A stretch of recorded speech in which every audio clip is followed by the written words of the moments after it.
Hello everyone, I'm Mike DeAngelo with That's Entertainment, and this is your video review of Alpha Protocol by Obsidian Entertainment. As developers advance closer toward the next generation of gaming, one aspect of interaction has clearly become most prevalent in the industry.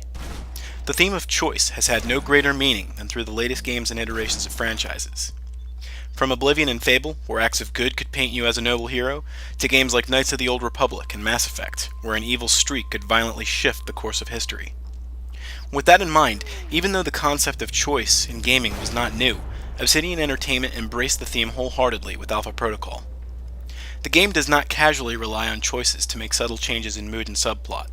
The character of the game in full relies on this distinction. But, did Obsidian push too hard in this endeavor? Static on the screen is interference, not the drugs. You play as Michael Thornton, a blank slate super spy who requires your choices to shape him into, potentially, the best agent of the clandestine bureau that not even the federal government is aware of. With the benefit of having no direct responsibility to the United States, the agency, Alpha Protocol, is free to make movements towards taking down the forces of evil in ways that are more brazen than the FBI or CIA. When the terrorist group Al-Samad launches a missile at a passenger aircraft, killing everyone on board, Thornton is recruited to take out their leader, Shahid. Together with other members of Alpha Protocol, Thornton is thrust into a whirlwind plot that tries to maintain the blood-pumping furor of other successful spy thrillers. Unfortunately, the torrent of plot twists and new characters, and the sea of endless choices can make the game end up spinning out of control. People without a steady memory may find that the story runs away from their grasp. In smaller chunks of action and plot, however, the narrative does maintain some enjoyment. Stay on your toes anyway. Finding Shahid is your primary objective. As said before, the main concept of Alpha Protocol relies on player choice. Dependent on decisions selected, Thornton can evolve into a variety of special agent, ranging from the calculated, snarky James Bond archetype, to the super aggressive, in-your-face Jack Bauer, to the quick-on-his-feet, professional Jason Bourne model. These choices are brought on first by the talent involvement that comes with leveling up. As you proceed through the game, utilizing guns, melee combat, and gadgets, Thornton will gain experience.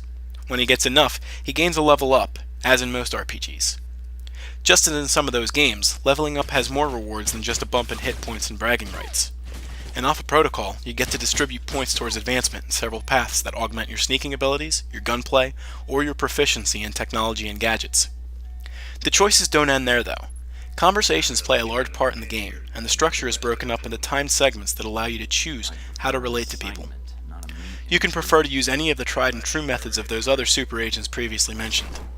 The game keeps track of every choice made in dialogue, and could have a butterfly effect on elements of the story meant to play out hours later.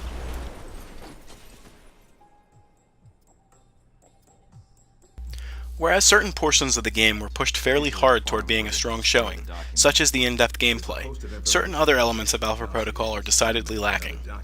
It has been nearly 5 years since the release of the Xbox 360, and 4 years since the release of the PlayStation 3, yet the game clearly shows some weakness in the graphics department.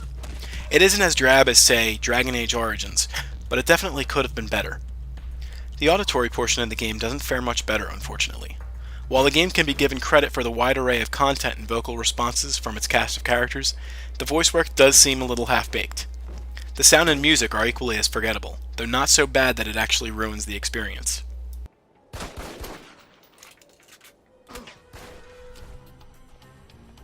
With a game like Alpha Protocol touting all of its plot-changing, gameplay-bending elements, you would think that you'd be able to pull countless hours worth of footage from the disc once it was all said and done. Luckily, the platter is full, and there are a huge amount of things to search out in the game, from emails to conversations to new ways to approach combat situations. Unfortunately, some of the choices lead to relatively boring results instead of adrenaline-filled sequences. The character builds can also end up killing all hope for a fun game if a player proceeds blindly. A lot of forward thought needs to go into the choices, otherwise it is like playing a terribly one-sided chess match.